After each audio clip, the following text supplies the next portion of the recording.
Comparto pantalla.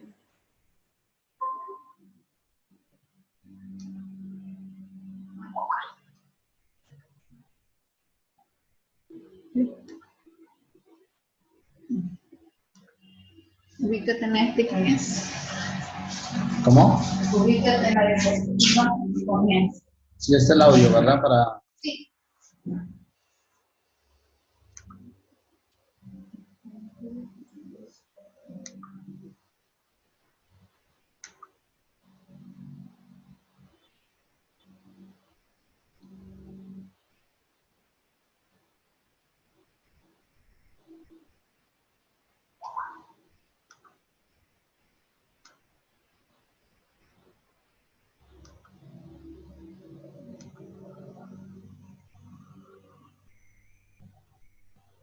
Bien, vamos a continuar con la sesión de la etapa de procedimientos de selección. Nos habíamos quedado el día de ayer hasta los esquemas, básicamente, de lo que corresponde a los métodos o procedimientos en materia de contratación del Estado. Y vimos hasta la selección de consultor individual. Inicialmente, viendo lo que era una licitación pública, lógicamente solo el esquema de la licitación pública, concurso público, adjudicación simplificada, comparación de precio, contratación directa, selección de consultor individual en base a los esquemas, desde su convocatoria hasta el otorgamiento de buena pro. Vimos las etapas individuales, ¿no? Lo que correspondía a lo que eran las consultas, de la formulación de consultas de observación, el registro de participantes, integración de bases, presentación de ofertas, evaluación, calificación, otorgamiento de buena pro. A su vez también veíamos, ¿no? Y decíamos que los participantes en estas etapas ligados a lo que es la licitación pública, concurso público, tienen la opción de solicitar la elevación al posicionamiento al pliego solutorio.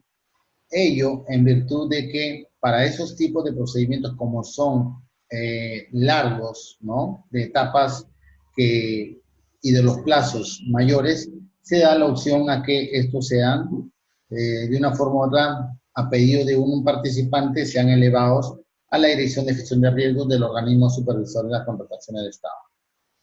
Bien, también decíamos de que la adjudicación simplificada básicamente no revierte de esta situación del derecho de pedir la elevación, dado que es un procedimiento menor, un procedimiento, llamémoslo así, de una forma simplificada, que no requiere que sean elevados o cuestionados el pliego de absolución de consulta y observación.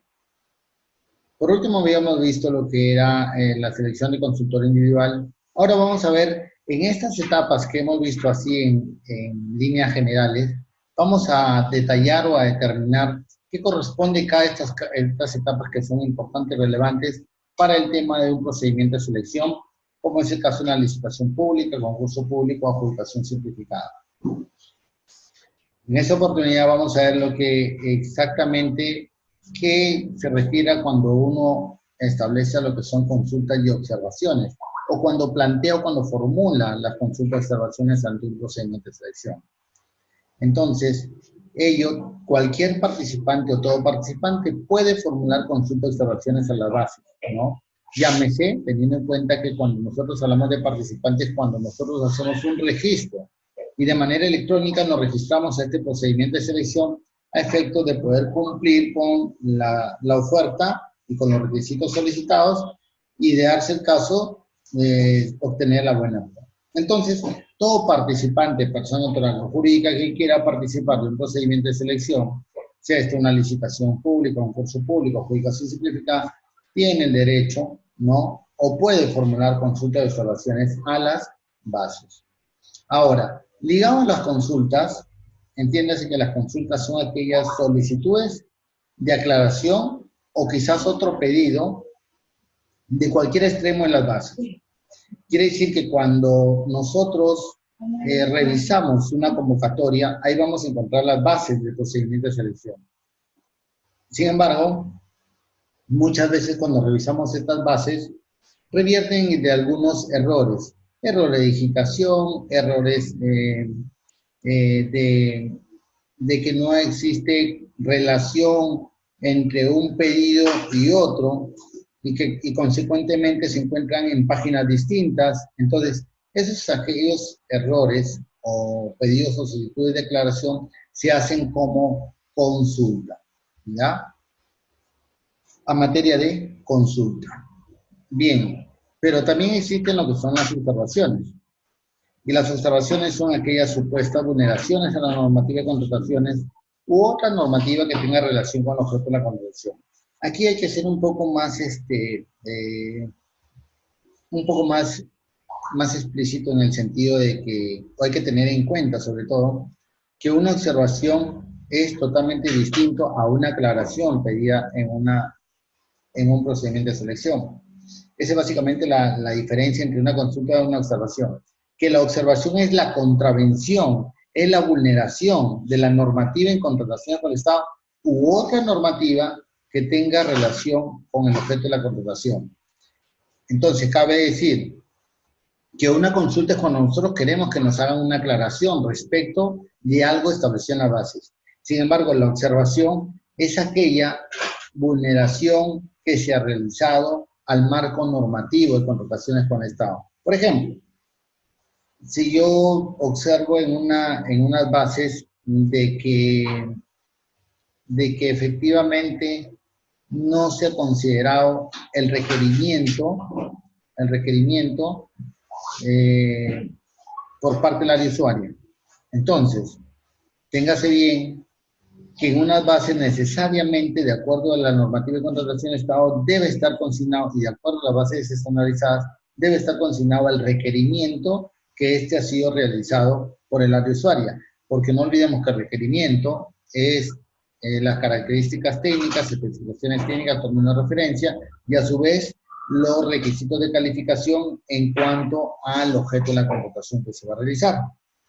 Entonces, esta vulneración de normativa obedece a un planteamiento de observación por cualquiera de los participantes. De la misma forma, cuando existe una normativa que no ha sido incluida a efectos de que se haga una evaluación por el objeto de la contratación. ¿Y cómo es esto? Por ejemplo, si nosotros queremos contratar la prestación del servicio de vigilancia, entonces en estos puestos de vigilancia se requiere personal que esté de repente con un arma de fuego. Y esa arma de fuego requiere básicamente la autorización, la licencia por la DISCAME para que se le pueda emitir una licencia a este personal. Si nosotros convocamos un procedimiento y no consignamos de repente que tiene que estar de acuerdo al reglamento técnico obligatorio por la DISCAME, entonces esto correspondería a una normativa que va directamente al objeto de la contratación y que no se ha previsto al momento de elaborar las bases. Y así sucesivamente con otros tipos de reglamentos de cumplimiento obligatorio, ¿verdad? Sobre todo para los reglamentos técnicos de cumplimiento obligatorio de alimentación, ¿no? Donde se requiere la participación de repente de normas técnicas o de reglamentos técnicos que son supervisados por la Dirección General de Salud, llamado DIGES. Bien, se absuelven de manera motivada, ¿ya? Se absuelven de manera motivada mediante un pliego absolutorio que se elabora conforme a la directiva del OSCE. De tal manera que las consultas y las observaciones revierten de una absolución que va de la mano con la opinión del comité de selección. Ahora, se debe indicar también si la observación se coge total, parcialmente o no se coge. Esto quiere decir que muchas veces cuando se plantea o se formula las consultas observaciones, el comité tiene que tener una motivación en cuanto a la respuesta, es decir, la absolución, y si esta absolución responde al acogimiento total de la observación a la consulta, o de repente parte de la observación, o parte de la consulta, o en defecto, no se debería acoger la consulta o la observación planteada, por situaciones meramente normativas o por situaciones que no corresponden de repente a la formulación que se debió realizar en su momento. El pliego, este pliego de absolución de consultas, que son generadas, por lo general son absueltas por el órgano encargado de realizar el procedimiento de selección, llámese OE o llámese el comité de selección. Esto se elabora un pliego, se levanta un acta y este pliego es notificado en el portal electrónico llamado el SEACE, ¿no? Sistema Electrónico Aplicativo de Contrataciones del Estado. Bien, una vez que ya hemos visto el tema de las consultas, observaciones planteadas en un procedimiento de selección, vamos a ver lo que corresponde a elevación de cuestionamiento al pliego absolutorio. Y esta es una etapa que ayer le mencionaba, que tiene todo participante el derecho de solicitar la elevación de cuestionamiento al pliego absolutorio de aquellas consultas o observaciones que a su criterio no han sido resueltas de acuerdo al marco normativo o de acuerdo a la norma del objeto de la contratación.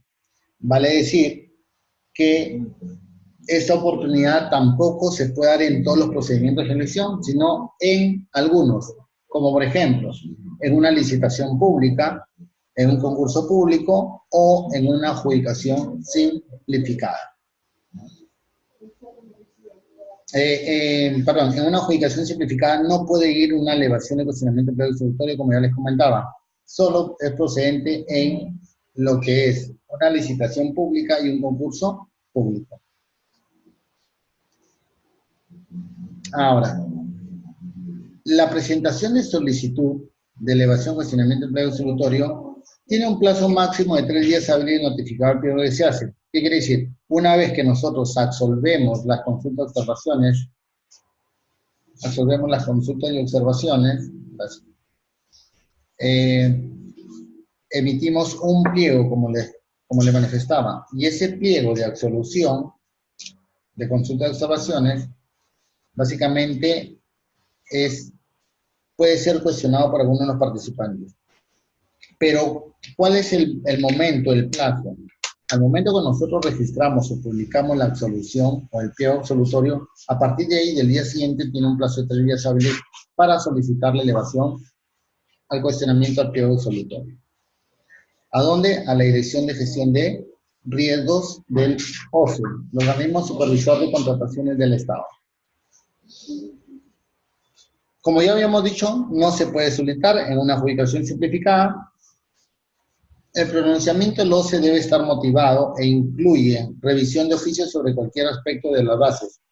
Quiere decir que cuando uno solicita la elevación a la Dirección de Gestión de Riesgos del OSE, emite un pronunciamiento. Pero este pronunciamiento no solo va a responder respecto de la elevación o los cuestionamientos que se han hecho en base a la absolución de la entidad, sino también va a responder por algún aspecto de la revisión que realice el oficio de este organismo y proceda a hacer la salvedad en este pronunciamiento. Entonces, puede ser de que las bases en su momento tuvieron un vicio, y este vicio es observado por la Dirección de Gestión de Riesgos. Entonces, no solo se limitaría a emitir el pronunciamiento sobre la elevación de aquellas observaciones que en su momento fueron, sino también inclusive aquellas observaciones que respecto a la revisión que haga la Dirección de Gestión de Riesgos advierta que existe de repente algún vicio, ¿no? O alguna actuación o situación contraria a lo normativo. De esto, este pronunciamiento debe ser notificado a través del SEACE. Ahora, ¿cuál es el plazo que tiene el OSE para emitir este pronunciamiento? Tiene un plazo de 7 días hábiles desde el día siguiente a la recepción del expediente completo por el OSE. Es decir, una vez que ya se le envía todo el expediente, la entidad le envía todo el expediente para que haga su pronunciamiento respecto a ello, tiene 7 días hábiles a partir de la recepción de ese expediente. Ahora bien, para la elevación de cuestionamiento de pliego resolutorio no va a corresponder ningún tipo de interposición de recurso administrativo alguno, siendo de obligatorio cumplimiento para la entidad y participantes. Quiere decir, una vez que este sido emitido este pronunciamiento, automáticamente la entidad lo tomará para que este sea implementado al momento de la integración de las bases. Ya sabemos que la no implementación adecuada, como establece el pronunciamiento, recae también en un vicio que es pasible de la declaración posteriormente de la nulidad del procedimiento de selección.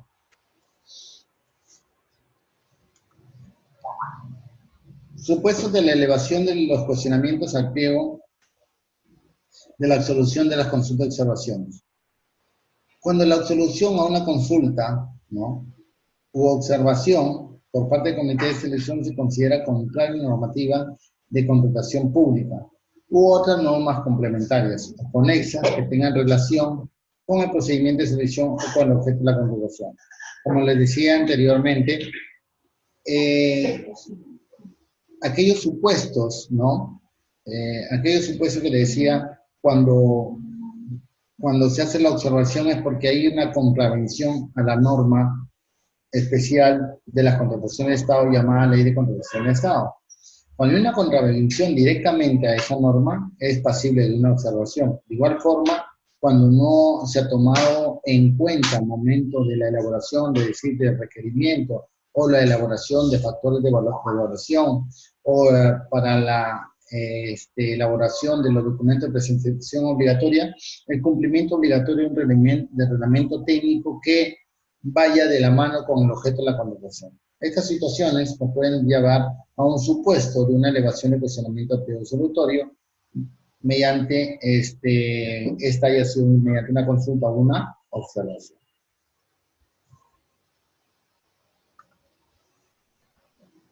Ahora, vamos a ver cuándo no corresponde atender una solicitud de emisión de pronunciamientos. Tenemos que, primero, para que exista la procedencia de la emisión o atender una solicitud de emisión de un pronunciamiento, tendríamos que ver primero el plazo. Hemos dicho que son 3 días hábiles siguientes a la notificación del pliego resolutorio mediante el CIACE. Vale decir que si estamos el día lunes, se colgó el pliego absolutorio de las consultas de observaciones, ¿no? Es decir, la absolución de consultas de observaciones fue colgado el día lunes. Entonces, para nosotros poder hacer nuestro derecho, hacer uso de nuestro derecho y se pueda solicitar la elevación del pliego absolutorio, tendríamos que contar 3 días hábiles siguientes de haber sido notificado el pliego absolutorio. Quiere decir que contaríamos a partir del martes, miércoles y jueves. Esos 3 días tenemos nosotros como participantes para poder solicitar el cuestionamiento del pliego resolutorio. Pero ¿qué pasa si de repente yo pretendo el día viernes solicitar la elevación al pliego absolutorio? La elevación. Entonces, aquí estaríamos básicamente fuera del plazo. Y como estamos fuera del plazo, por un principio de preclusión, esto se declararía prácticamente, no correspondería atender aquella solicitud planteada por el participante. ¿Por qué? Porque se encuentra ya fuera del plazo, lo que el marco normativo nos establece para hacer prevalecer su derecho en función a lo que él en su momento cree que ha sido objeto de elevación. El participante no identifique la vulneración de la normativa al absorber la consulta. Y esto hay que tener en cuenta. Muchas veces hay muchos participantes que por el simple hecho de tener ese derecho de solicitar la elevación, hace cualquier identificación de una vulneración de una posible norma y dice, y establece, bueno, en las bases de consignado, en numeral 2.3 de las bases está considerando tal requisito y esto va en contra, vulnera por decir, vulnera los pronunciamientos del uso, vulnera tal situación. Sin embargo, no identifica cuál es la norma que está vulnerando, cuál es el articulado de la norma que está vulnerando, cuál es el pronunciamiento que ya has emitido y posiblemente se está yendo en contra de ese pronunciamiento, o cuál es la opinión por parte de la Dirección Técnica Normativa que ya ha emitido, respecto a ese hecho. Entonces, no se identifica cuál es la vulneración que ha habido. Esas situaciones hay que tener en cuenta porque puede ser el caso de que no sea atendida la solicitud de elevación. Ahora, cuando el participante no ha identificado la vulneración de la normativa, la hace también una observación, la misma que la anterior de la consulta, y cuando el participante no se haya registrado hasta la etapa de formulación de consultas y observaciones. ¿Y qué quiere decir? Imaginemos que la formulación de consultas y observaciones terminó hoy día. Ah, ya, correcto. Yo me registro el día de mañana. Y el día de mañana yo pretendo, como estoy en el plazo, no es que la formulación de consultas terminó hoy día y posiblemente al día siguiente, o sea, el día de mañana se absuelve y yo como me he registrado después de la formulación de consultas y observaciones, yo pretendo cuestionar esa absolución de la consulta de observación. Entonces, eso no es procedente. No puede el participante pretender solicitar la elevación si es que no se haya registrado antes en la etapa de formulación de consulta de observación. ¿Ya? Ahora, puede ser que sí realice de repente una elevación y así él no haya realizado una consulta o una observación. Eso sí le faculta el derecho siempre y cuando se haya registrado en la etapa de formulación y observación. Ahora, dichos aspectos son insubsanables y podrán dar lugar a la emisión de informe de no configuración del supuesto de elevación.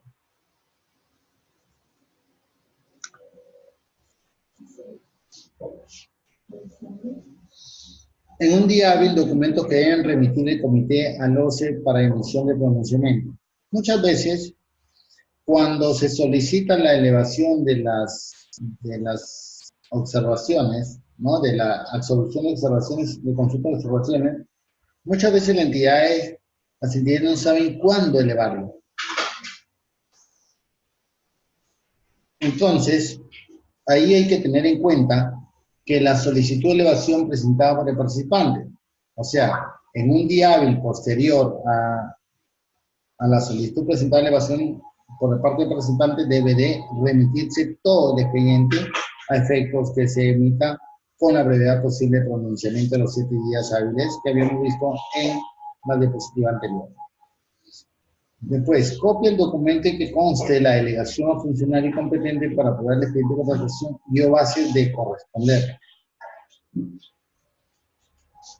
Muchas veces los titulares de la entidad delegan o otorgan esa facultad al funcionario jerárquicamente para que éste pueda aprobar el expediente de contratación, aprobar las bases, designar comité de selección y todo.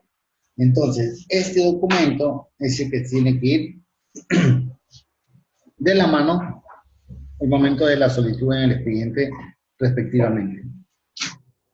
Ahora, se debe emitir un informe técnico, ¿no?, que amplíe las razones de las absoluciones en materia de elevación. Su no presentación implica carencia de mayor argumento de lo indicado en la absolución de consulta y observación. Es decir, a pesar de que nosotros vamos uniendo, ¿verdad?, todo lo que corresponde al expediente de comprobación a efecto de que tenga toda la información, la dirección de excepción de riesgo para emitir un adecuado pronunciamiento, nosotros también tenemos que emitir un informe técnico donde nosotros tenemos que argumentar y fundamentar cuáles son aquellas razones que el comité o el órgano encargado de llevar a cabo el procedimiento de selección tomó la decisión para resolver determinadas consultas o observaciones. De tal manera que cuando llegue a la Dirección de Gestión de Riesgos, evalúe el informe técnico y de repente pues le dé la razón a la entidad sobre aquellos actos o hechos que han sido suscitados en materia del presente procedimiento. Y en virtud a ello, pues, emitir un pronunciamiento de acuerdo al marco normativo y, en su defecto, también ver que la responsabilidad ha sido o la decisión tomada por el comité es la adecuada, ¿no? Emitiendo en su opinión, no se acoge la presente cuestionamiento a la elevación por parte del participante tal y listo, ¿no? Bien. Ahora vamos a ver una etapa más que ayer justo estábamos hablando. Y es una etapa llamada integración de bases. Y la integración de bases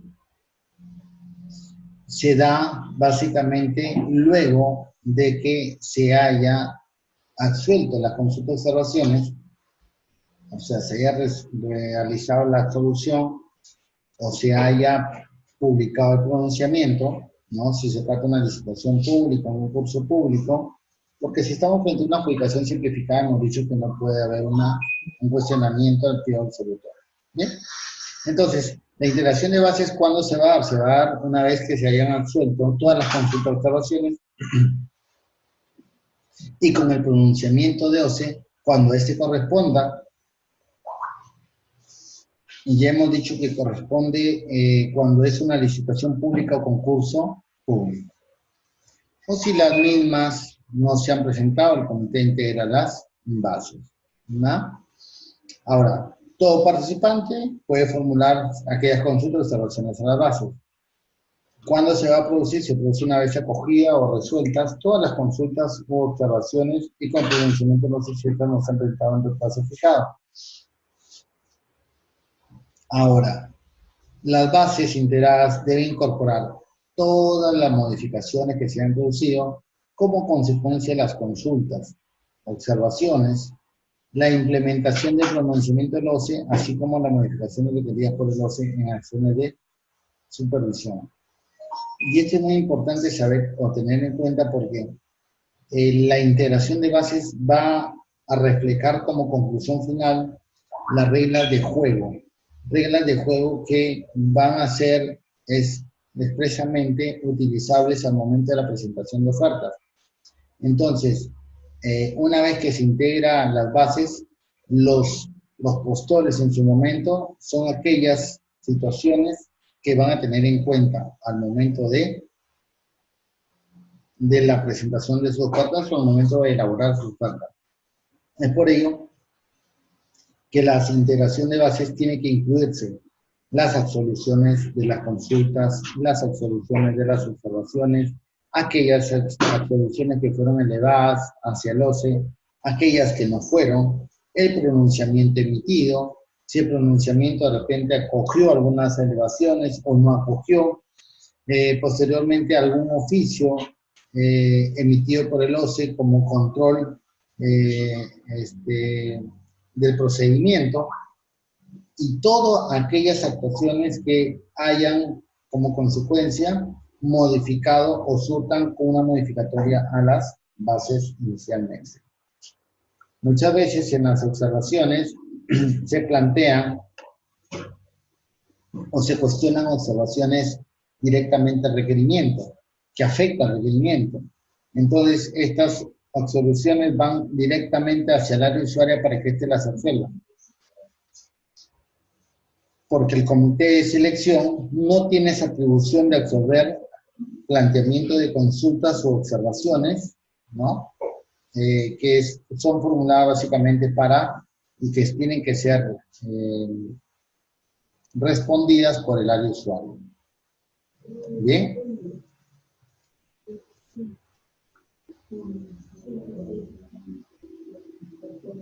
Como ya habíamos dicho, la integración de bases son aquellas reglas definitivas de procedimiento y no pueden ser cuestionadas en ninguna otra vía ni modificadas por ninguna autoridad administrativa. Cuando nos habla que no pueden ser cuestionadas en ningún otro vía, quiere decir que la integración de las bases nunca van a ser materia de recurso de apelación. Este acto administrativo, este acto del procedimiento de selección, no puede ser cuestionado mediante la interposición de un recurso de apelación.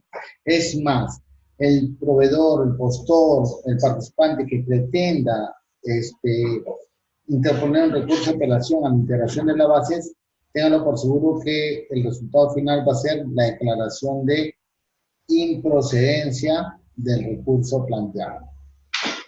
Bien, ahora hay que tener en cuenta que el tribunal tiene la potestad y la facultad de poder declarar la nulidad de un procedimiento por deficiencia de las bases. Y muchas veces cuando se hacen los recursos de apelación, recién se ven ahí algunos defectos o errores sustanciales que han sido cometidos por el comité de selección al momento de elaborar los documentos de procedimiento de selección. Entonces, en virtud de ello, el Tribunal de Contrataciones lo que hace es advertir cierto vicio, ¿no? Advertir cierta situación que recae en una causal de nulidad y en consecuencia solicitarle a la entidad que declare la nulidad y lo retrotraiga hasta la etapa que fue generado el vicio. Ahora, las bases integradas deben ser publicadas en el CIACE en la fecha prevista en el calendario y del procedimiento. Así como todos los actos, como todas las actuaciones que hemos visto y hemos estado analizando y estudiando, como la convocatoria, como el registro de participantes, como la formulación de consultas de observación y como la absolución, al igual que ellas, la integración también tiene que ser registrada en el CIACE. Ahora, de no publicarse las bases, el comité de selección no puede continuar con el procedimiento de selección, bajo sanción de nulidad de todo lo actuado posteriormente y sin perjuicio de la responsabilidad de escribir el lugar. Claro, hay que tener en cuenta que muchas veces algunas entidades pretenden continuar con el procedimiento de selección cuando aún se encuentra, de repente, en pedido en solicitud de elevación o cuestionamiento a pliego resolutorio. Vale decir, a pesar de que se está a la espera de un pronunciamiento emitido por la Dirección de Gestión de Riesgo, quiere continuar con el procedimiento. Si continúa, señores, con el procedimiento, ténganlo por seguro que en la solución futuro eso va a ser declarado es una causal de nulidad. Entonces, esa integración, quizás mal hecha, mal integrada las bases, puede revertir de una responsabilidad civil, administrativa o penal en el futuro. Por eso hay que tener en cuenta aquellas situaciones que puedan generar responsabilidades que en el futuro podamos nosotros lamentar. ¿Ya?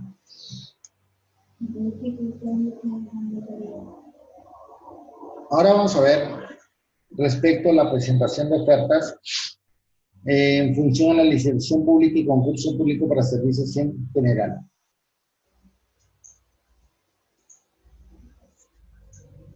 Ahora, tenemos, una vez que ya se ha realizado la integración de bases, viene una etapa que se denomina la presentación de ofertas. Y es cuando ahí el participante va a cambiar de la postura en la que se encontraba. Deja de ser participante y se convierte en un postor. Entonces, es cuando ya tiene el ánimo, ya tiene la voluntad de hacer partícipe de la presentación de sus ofertas y por consiguiente ser evaluado, para que finalmente se le pueda otorgar la buena pro si es que así se detalla. Entonces, tenemos que la presentación de ofertas va a ser para una licitación pública, un concurso público para servicio general en acto público. Y este acto público se va a llevar a cabo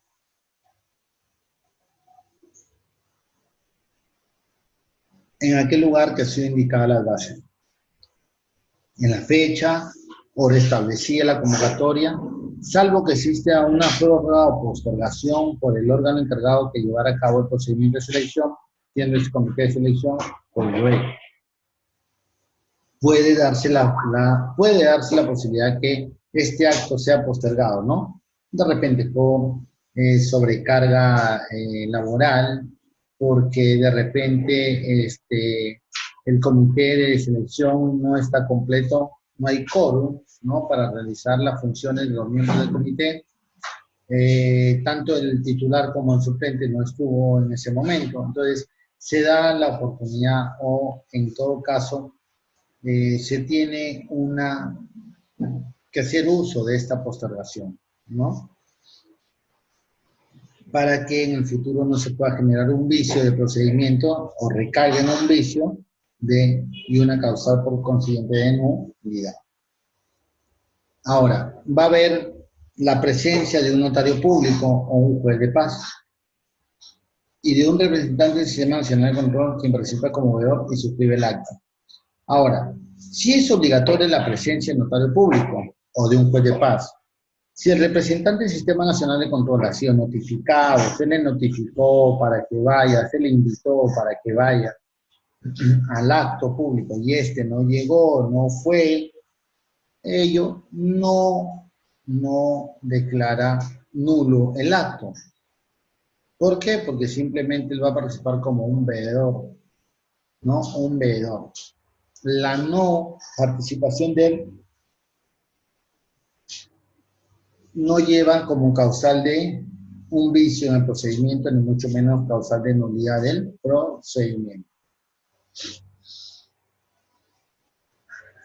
Ahora, el acto público se va a dar inicio cuando el comité de selección empieza a llamar a los participantes en el orden que se registraron para que entreguen sus ofertas. Conforme fueron registrándose los postores en el procedimiento de selección, ¿no? Cuando tenían la comisión de participantes, allí es como en ese mismo orden van a ser llamados, a efectos de que presenten sus ofertas y posteriormente sean evaluados cada uno de ellos. Si al momento de ser llamado al participante no se encuentra presente, se tiene por desistido. Quiere decir que hubo un desistimiento por parte de él a la presentación de ofertas. Y se seguirá llamando al que sigue y así posiblemente cumplir con todos los que se registraron.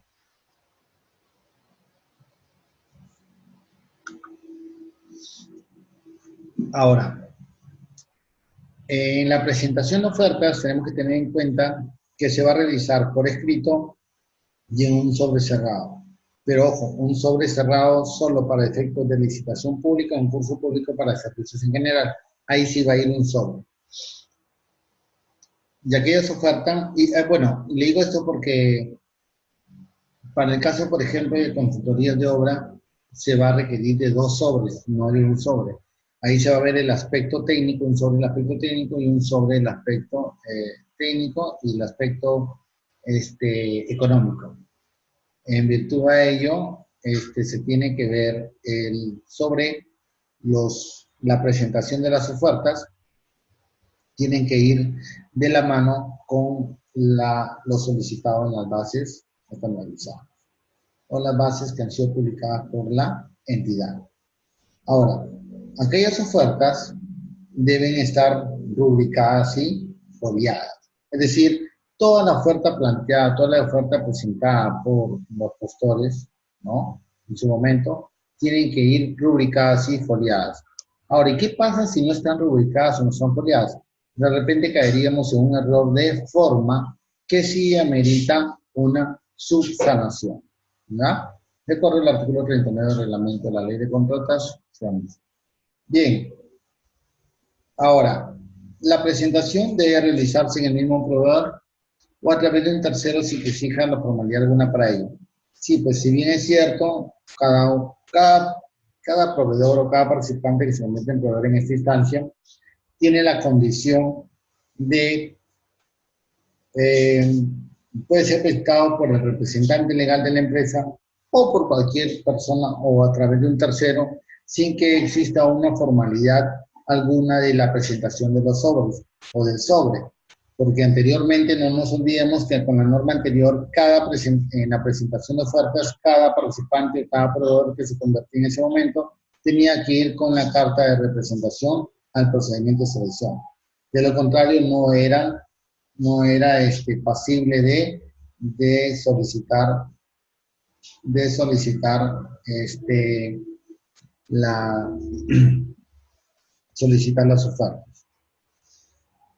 Ahora, los documentos que acompañan la solicitud de precalificación, las expresiones de interés, las ofertas y cotizaciones, según corresponda, se presentan en idioma castellano o en su defecto acompañados de traducción simple con indicación y suscripción de quien oficie el traductor debidamente identificado. Aquí hay información técnica complementaria, como tales como folletos, catálogos, instructivos, puede ser presentada en el idioma original. Entiéndase que solo aquellos, ¿no?, que responden como folletos, catálogos instructivos, que responden a la información técnica complementaria, no la principal, no la originaria, no la que revierte de una información válida para el comité. Ahora, el postor es responsable de aquella exactitud y veracidad de los dichos documentos.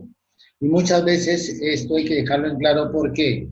Porque muchas veces los postores revierten de información o requieren información de personal clave.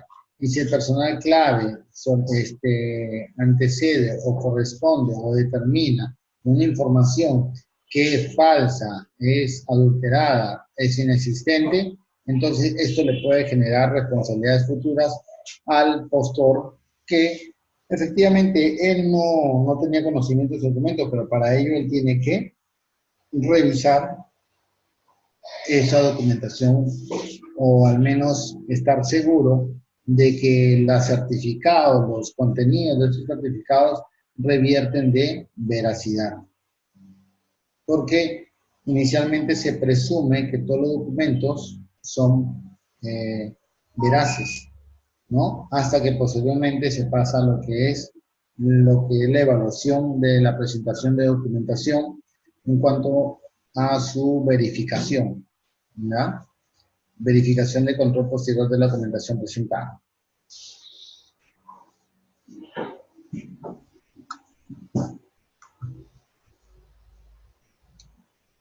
Bien. Ahora vamos a hablar sobre la evaluación y calificación de ofertas. Tenemos que la evaluación y calificación de ofertas se da básicamente primero con la apertura de ofertas. Es cuando se presentan ya las ofertas. Una vez presentadas las ofertas, se presentan las ofertas, se hace la apertura de las ofertas, posteriormente la admisión de las ofertas, evaluación de ofertas admitidas y siguiente calificación de oferta de cursor con mejor puntaje y otorgamiento de la buena prueba. Eso básicamente es lo que se tiene en cuenta para efectos de la evaluación y calificación de ofertas. Ahora bien, para la licitación pública, concurso público para servicios en general, la admisión de ofertas, el comité anuncia el nombre de cada participante y precio ofertado. Es decir, cuando se va a pasar a la evaluación de la admisibilidad de la oferta, el comité tiene que anunciar el nombre de cada participante al momento de apertura del sobre, ¿no? Y verificar el precio ofertado, la oferta que está otorgando este participante en el procedimiento de selección. Una vez que hace ese primer acto, continúa y va a verificar la presentación primero de la declaración jurada de acuerdo al artículo 31. Segundo, la declaración jurada y o documentación que acredite especificaciones técnicas, término de referencia o expediente técnico. Seguido, el monto de la oferta y el detalle de precios unitarios, si fuese, ¿no? El monto de oferta cuando estamos hablando del sistema de contratación suma alzada. Detalle de precios unitarios cuando estamos hablando de el sistema de contratación ha sido determinado a precios unitarios. O si no, ha sido determinado el sistema de contratación en base a tarifas, a porcentajes, a honorario fijo y comisión de éxito, de ser el caso. De no cumplir con lo requerido, la oferta se considera como no admitida. Ese es en el primer punto. Vamos a ver ahora sobre la admisión de la oferta.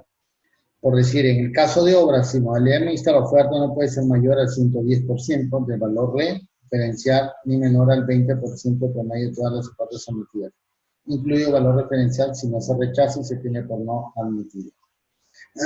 El motivo de no admitir la oferta debe consignarse en el acta, con lo cual se da por finalizado el acto público. Bien.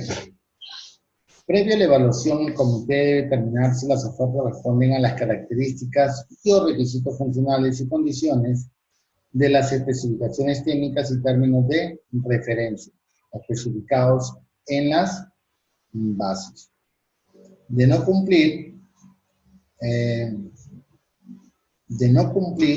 la oferta no es admitida.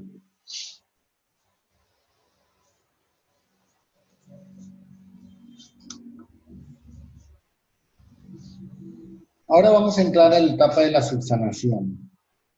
Esta etapa es básica y es clave tener en cuenta lo de la subsanación, porque la subsanación puede darse en la etapa de admisión, en la etapa de precalificación, en la etapa de evaluación y en la etapa de calificación de ofertas. No olvidemos que en estas etapas puede haber una situación que revierte o resulte de una subsanación. Tan es así que se le puede solicitar al postor que subsane o corrige algún error material o formal de los documentos presentados. Ahora, este error material o formal de los documentos presentados tiene una condición, siempre que esto no altere el contenido esencial de la oferta. ¿Ya? Mientras no alteren ese contenido esencial de la oferta, no hay ningún problema, se puede considerar como un error material formal que puede ser subsanado. ¿Ya? Ahora, son subsanables, entre otros errores, la falta de firma o foliatura, los referidos a certificaciones sobre cualidades, características o especificaciones de lo ofrecido, siempre que tales circunstancias existieran en el momento de la presentación de la oferta y hubieran sido referenciadas en la oferta. Ahora, también es pasible de una subsanación de ofertas aquella omisión de documentos que hayan sido emitidos por una entidad pública o un privado en ejercicio de la función pública, antes de la presentación de ofertas, autorizaciones, permisos, títulos, constancias o certificaciones que eviten estar escrito, integrar un registro de otro y otra naturaleza análoga. Esto básicamente es, por ejemplo, cuando,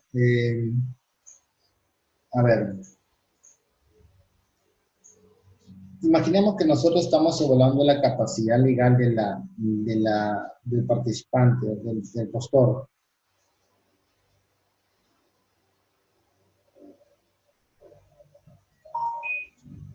Y vemos de repente de que la vigencia poder está vencida. Ha pasado más de los 30 días y se pide como máximo 30 días de la vigencia poder. Preguntamos, ¿puede ser subsanable o no subsanable ese documento? A ver, yo les doy unos minutos para que lo piensen y puedan responder. Se presenta un documento llamado la vigencia poder. Imaginemos, venció el día lunes y el día martes yo me presento un procedimiento de selección. Pasó los 31 días, 32 días. Y me presentó ese documento. Pregunto, ¿ese documento es subsanable o no es subsanable? Es más, el postor, ¿no? Puede decir, ¿sabe qué, señor? Un momentito, yo me he equivocado, sí tengo una vigencia una vigencia actualizada. Sin embargo, el secretario o la secretaria se ha olvidado de consignar la vigencia actual, actualizada, de consignar la antigua. Por lo consiguiente, yo sí cuento con ese documento. Pregunto yo, entonces, ¿si es posible subsanación, sí o no? ¿Tienen unos minutos para que lo piensen y lo respondan?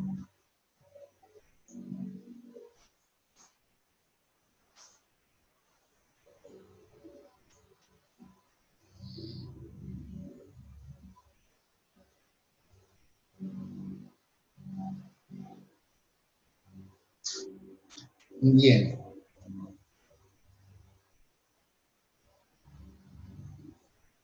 Respecto al último párrafo que estamos viendo, cuando habla de la omisión de documentos emitidos por la entidad o un privado de una función pública, este documento de la vigencia poder, ¿por quién ha sido emitido? Ha sido emitido por una entidad pública. Muy bien. La omisión, es decir, la omisión que tenga este documento puede ser pasible de subsanación, sí, porque ha sido emitido por una entidad pública. Ahora, si por ejemplo nosotros tenemos un documento como una certificación, ¿ya? Y esa certificación ha sido emitida por un laboratorio o una certificadora. Pregunto, es más, me olvidé de consignarla, pero sí la tengo. Me olvidé de consignar ese documento. Pregunto, ¿puede ser pasible objeto de subsanación este certificado, esta constancia emitido por un laboratorio obviamente privado, ¿no? ¿Puede ser pasivo? ¿Sí se puede o no se puede? Analizando el otro punto sobre ese párrafo de la subsanación de ofertas, tendríamos que ver que si quien emite ese certificado es una certificadora que está acreditada por un organismo, ¿no? Del Estado peruano y que tiene esa condición para emitir ciertos resultados sobre los análisis realizados por aquello, entonces sí es pasible, en todo caso, o sujeto de subsanación. Entonces, toda omisión de documento que ha sido emitido por una entidad pública o un privado en el ejercicio de la función pública y que estos documentos correspondan a anterioridad, o sea, con fecha anterior a la presentación de ofertas, sí es pasible de subsanación.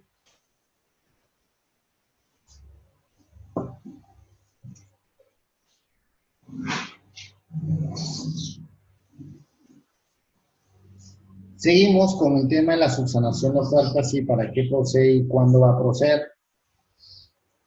Hay un plazo determinado, hay un plazo máximo que es para subsanación de ofertas y el plazo máximo es de 3 días hábiles. 3 días hábiles para subsanar, ¿no? Aquellas ofertas que han sido, que tienen un error formal o material respecto en cuanto a su presentación. Quiere decir que la entidad le puede otorgar como máximo 3 días. No quiere decir que siempre le tengan que otorgar los 3 días, sino como máximo 3 días hábiles. ¿Ya? 3 días hábiles para eh,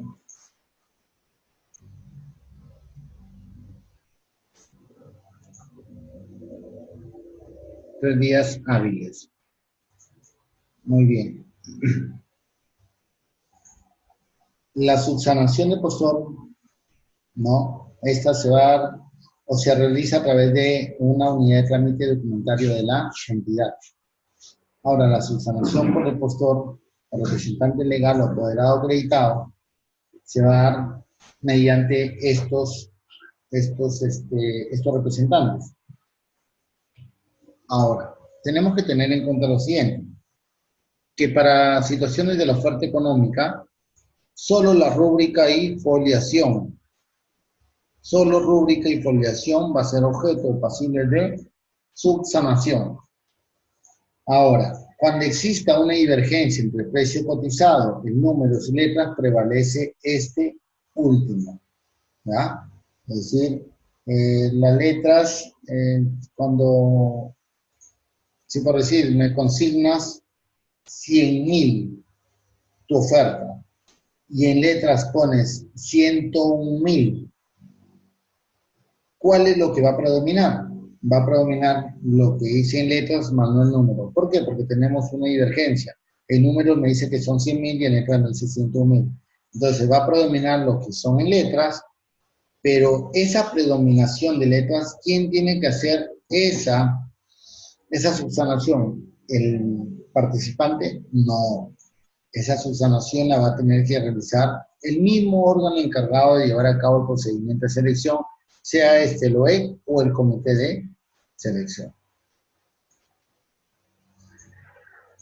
Ahora, hay que también tener en cuenta efectos de la oferta económica cuando la contratación corresponde a precios unitarios y se advierta de una forma u otra que exista un error aritmético, corresponde su corrección debiendo constar dicha rectificación en el acta respectiva. Por ejemplo,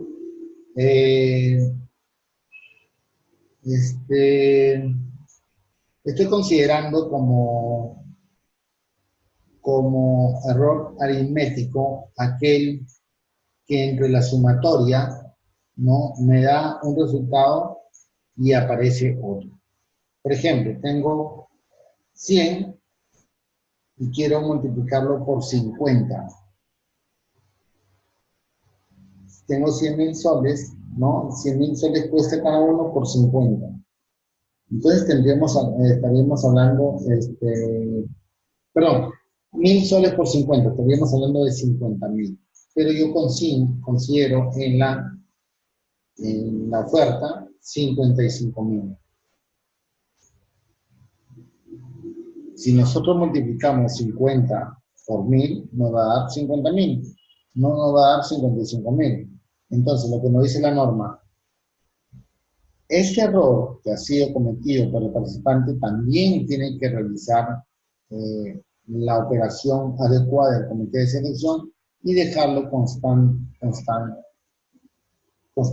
en acta respectiva. Deja constar en el acta que se ha hecho esa subsanación. Entonces, a manera de hacer una repetición de lo que hemos planteado sobre las ofertas económicas y de manera de la subsanación de estas ofertas, solo va a ser materia subsanable cuando a falta de la rúbrica y foliación. Muy bien, esa es una oferta económica, sí es subsanable, sí es pasible de subsanación. Ahora, la divergencia entre el precio cotizado y el número de letras prevalece este último. Cuando ya hemos dicho, si hay una divergencia entre los números y la letra consignados, siempre va a prevalecer el último. En la contratación a precios unitarios, cuando se advierte errores aritméticos, corresponde su corrección debiendo constar dicha rectificación en la acta respectiva. Si la multiplicación de aquellos no se hace la rectificación, no tiene que darse porque es subsanado o a que subsane el proveedor o el postor, sino esa subsanación meramente tiene que realizarla el órgano encargado que lleva a cabo el procedimiento de selección, sea el OEC o el comité de selección, a efectos de pasar a subsanar esa oferta. Bien.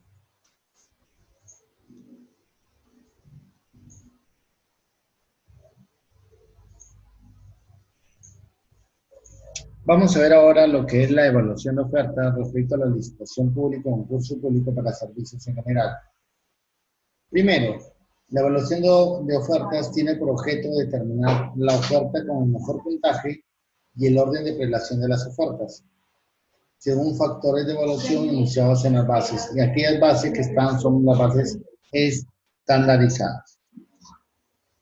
solo se va a evaluar las ofertas que han sido admitidas. No olvidemos que cuando ya pasamos a la evaluación de ofertas, quiere decir que las ofertas han sido previamente a ello admitidas para que posteriormente estas sean pasibles de una evaluación.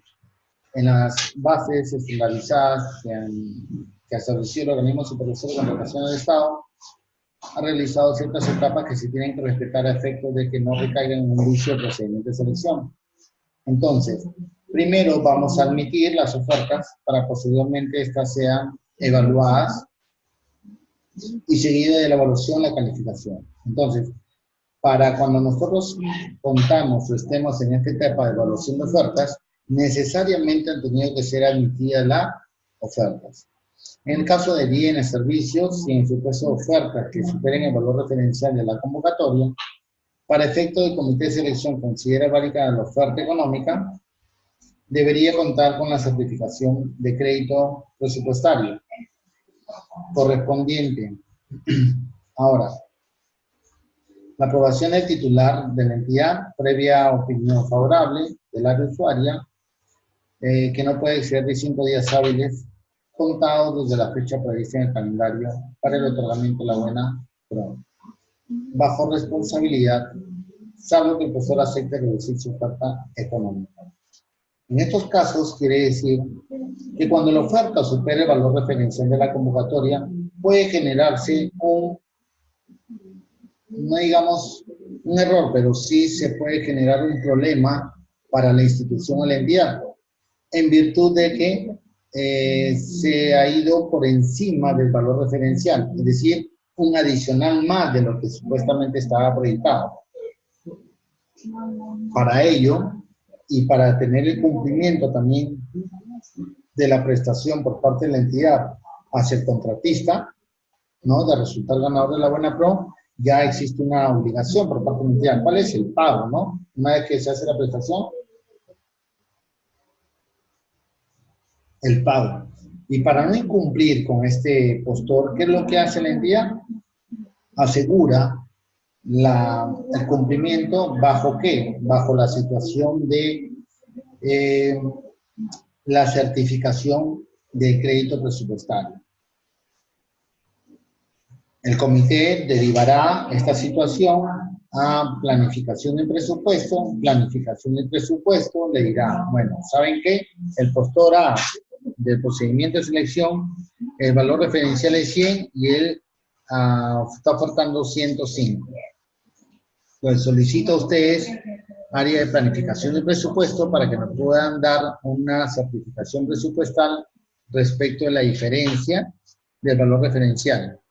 Si planificación y presupuesto le responde que sí existe o si hay un crédito, ¿no?, a efecto de certificación de crédito presupuestario por esa diferencia, automáticamente lo que se tiene que hacer es, en ese caso, hacer el otorgamiento. Se evalúa, ¿no?, se califica y se otorga la buena. Si al parecer no existiese, ¿no?, por parte de planificación y presupuesto, no otorga esa certificación presupuestario, tendría que en todo caso ver si es que el postor acepta, ¿no?, o reduce su oferta económica.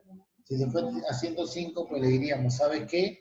No tenemos presupuesto, no hay dinero para abarcar esa certificación presupuestaria de 105. Ahora, y si tú deseas y aceptas reducir tu oferta económica al 100%, que es el valor referencial, en buena cuenta se aprueba y automáticamente se le otorga la buena. Esas básicamente son las condiciones que se tienen que tener en cuenta al momento de la evaluación de ofertas. Bien.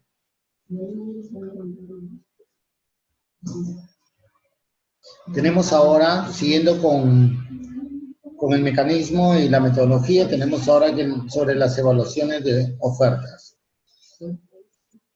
Si no se cuenta con la certificación de crédito presupuestario, pues en todo caso se debería rechazar la oferta o se rechaza la oferta.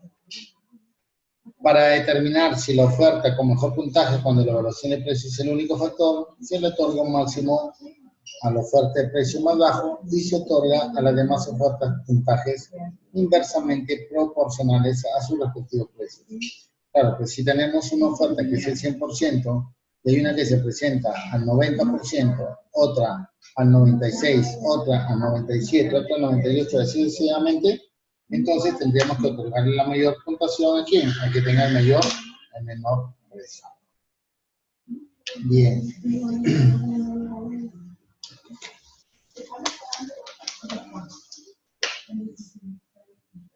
Cuando existan otros factores,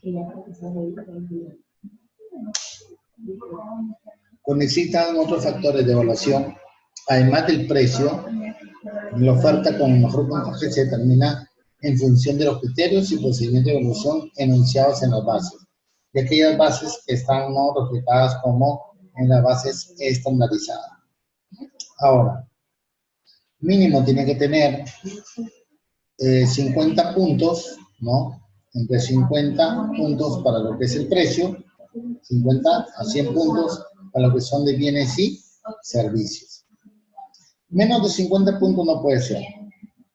Es igual o mayor a 50 puntos. Otros factores se pueden considerar desde 1 hasta 50 puntos. Se determina el orden de prelación de ofertas y en función del puntaje obtenido, de acuerdo al orden de prelación asignado.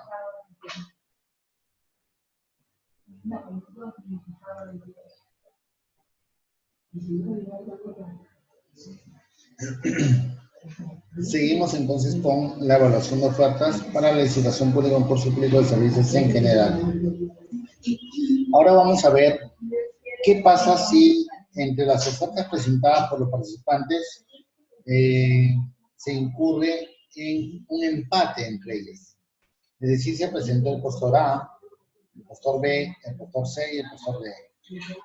A y B empatan entre sus ofertas, es decir, en la puntuación del factor de evaluación. Si hay empate, el orden de prelación se termina por sorteo, con presencia del notario juez de paz, pudiendo participar en calidad de un representante del Sistema Nacional de Control. ¿Ya? Además debe citar oportunamente para los profesores que hayan empatado. Esto básicamente cuando corresponde a una licitación pública o concurso público para servicio en general.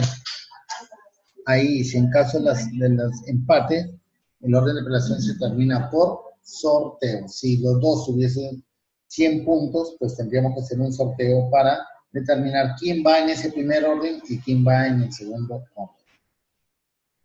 ¿Y por qué le digo para licitación pública o concurso público? Porque cuando vamos a ver que para las adjudicaciones simplificadas hay otra situación para el desempate, ¿no? Cuando, pues más adelante ya lo vamos a ver, ¿no? Que si son pymes, si no son pymes, si hay trabajadores con personas con discapacidad, qué sé yo. Pero para este caso, el desempate es el sorteo. Ahora, la licitación pública, concurso público de servicio en general y modalidad mixta, su calificación. ¿Qué se tiene primero? Luego de evaluar, el comité va a calificar al primero y al segundo lugar según el orden de prelación. Si yo tengo 4 participantes, y de los 4 participantes, el primero y el segundo, el primero y el segundo, yo tengo que calificarlos a ellos dos. Si alguna de estas ofertas no cumplen con los requisitos de calificación, se van a tener que descalificar las ofertas. Entonces, vayamos por partes. Una vez que yo evalúo, yo ya determino mi orden de prelación. Por decir, el postor A, el postor B y el postor C. El postor A quedó en el orden de prelación número 1, el postor B quedó en el orden de prelación número 2 y el postor C quedó en el orden de prelación número 3. La norma que me dice, al primero y al segundo tú tienes que calificarlo, ¿ya? De tal manera que al primero y al segundo yo voy a calificarlo. Al primero lo califico, ¿no? Y si califica le otorgo la buena prueba. Al segundo lo califico y lo dejo ahí ya calificado. Si el primero no califica, pasaré al segundo y así sucesivamente, ¿ya? Entonces, la oferta que no cumple con las calificaciones automáticamente son descalificadas. Ahora, si ninguno cumple, el comité califica los procesos emitidos según el orden de prelación. Si ninguno cumple, automáticamente, pues, todos van a ser las ofertas calificadas y en consecuencia seguramente se declarará desierto.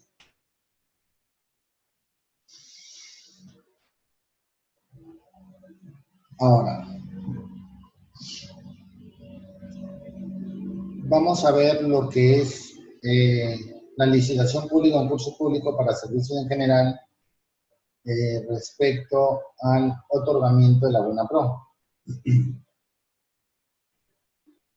Se va a otorgar la buena pro cuando el postor cumpla con los requisitos de calificación, como habíamos dicho anteriormente. Una vez que yo evalúo, una vez que yo voy a hacer la evaluación, voy a pasar a calificarlos. Una vez que los califico, ya al primero y al segundo, tuve en el ejemplo anterior, A, B y C. Estuve al primero, al segundo y al tercero. Entonces, ¿cuál es mi función o mi finalidad que tengo que realizar? En el orden de prelación que quedaron, el 1, 2, 3, ya he terminado la prelación, yo tengo que calificar al primero, al segundo. El primero reúne con los requisitos de calificación, entonces lo califico y automáticamente le otorgaría la buena pro.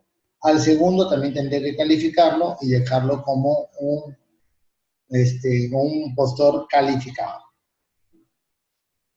Una vez que ya se califica, se otorga la buena pro, se publica en el sistema el mismo día.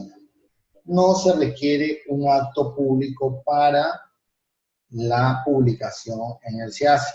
Esto es muy importante, que la licitación pública, el concurso público para servicio general, solo es el acto público con presencia de los postores al momento de la presentación de ofertas, no siendo obligatorio que estén presentes o que se realicen acto público a efectos de la evaluación, calificación y otorgamiento de buena pro. Tan es así que la norma estableció que el otorgamiento de la buena pro no se requiere un acto público, sino puede ser directamente publicada en él, se hace.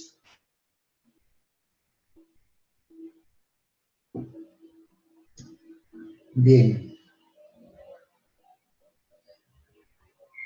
Debe incluir en el acto de otorgamiento de buena prueba y cuadro comparativo con el detalle de los resultados de la evaluación y calificación. Adicionalmente, se pueden notificar los correos de los postores. Una vez que ya se otorga la buena pro, vamos a tener un acta de evaluación, calificación y un acta, perdón, de admisibilidad, de evaluación, calificación y otorgamiento de buena pro. Muy bien. Entonces, se hace ese cuadro comparativo del acta de evaluación, calificación de las ofertas y por último se hace una acta aparte que se llama la acta de otorgamiento de buena pro. Estas actas tienen que ser debidamente publicadas, ¿no?, en el sistema electrónico de contribución de Estado. Ahora, la norma también establece que adicionalmente el comité de selección puede notificar. ¿A quién puede notificar? Puede notificar a aquellos proveedores que se les otorgó la buena pro y a los que han participado mediante que sus correos electrónicos. Ojo, la no notificación de los correos a los correos electrónicos no invalida ni vicia el procedimiento o el acto. Simplemente es de manera opcional, ¿ya? Si así lo requieren. ¿Por qué? Porque se dan por notificados en el procedimiento de la contribución con Estado mediante él se hace. Ya hemos hablado de que las notificaciones se van a dar mediante él se hace. Por ninguna otra vía más, sino por el se hace, ya se tiene por notificado los participantes o postores. Ahora, una vez que se otorga la buena pro, hay que tener en cuenta algunos plazos para que este otorgamiento de buena pro quede consentido. llamado también como consentimiento de buena pro. Y el consentimiento de buena pro es básicamente ese periodo, ese plazo que se espera para que quede consentido ese acto administrativo. Por ejemplo, cuando existe la posibilidad que solo se presentó un solo postor en el procedimiento de selección, ¿no? Un solo postor. Es decir, se pudieron haber registrado 10 participantes en un procedimiento de selección. Se pudieron haber presentado 10. Sin embargo, de los 10, solo uno fue el que se presentó al procedimiento de selección. Como es una sola oferta presentada y esta oferta fue declarada admitida, fue evaluada y por consiguiente se determinó el consentimiento de la buena pro para esta oferta, en esos casos, en estos supuestos, solo se va a dar el consentimiento de buena pro porque hay una sola oferta y no habrá ninguna otra oferta para que interponga un recurso de apelación. Entonces, la naturaleza propia del consentimiento de buena pro, el día de su notificación, es porque no va a haber ninguna otra empresa o otro postor en su momento para que haga interposición de recurso de apelación y no suspende el procedimiento de selección. Ahora bien, cuando se presentan la pluralidad de los postores, esto tendríamos que esperar 8 días hábiles desde la notificación en el SIACE. Solo para el tema de licitación pública o concurso público, porque para efectos de la adjudicación simplificada cambian los días hábiles para interponer recurso de apelación.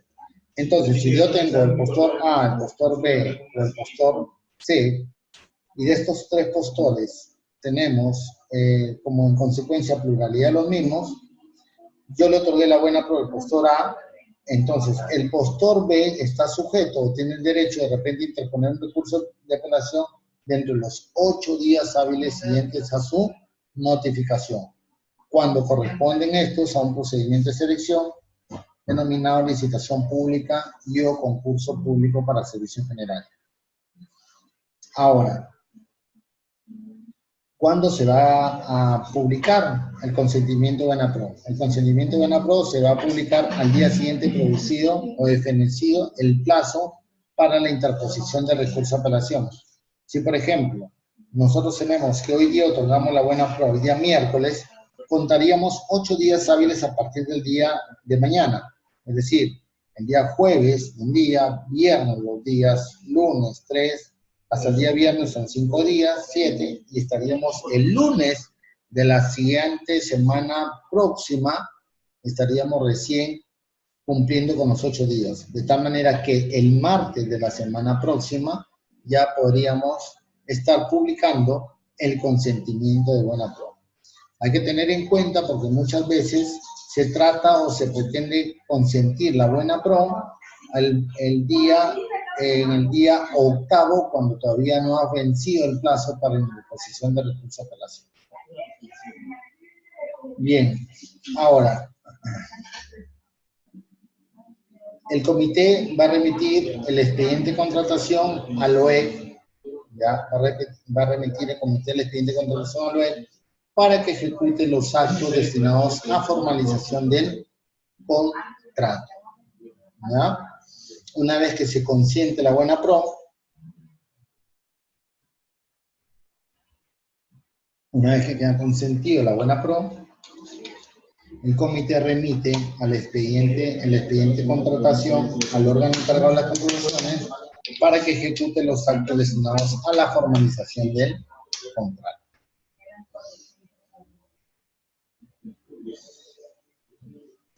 Vamos a ver un tema que en los últimos tiempos ha tomado una relevancia importante y es bueno tenerlo en cuenta a efectos de que posteriores no resultemos con responsabilidades que nos puedan determinar posteriormente con una responsabilidad civil, penal o administrativa. Y se trata muchas veces que en un procedimiento de selección, el comité de selección al momento de hacer la evaluación de las ofertas o la calificación de las mismas, se rige por el principio de presunción de veracidad. Es decir, solo la presentación de copias se tiene como presunta veracidad de los documentos presentados por aquellos postores.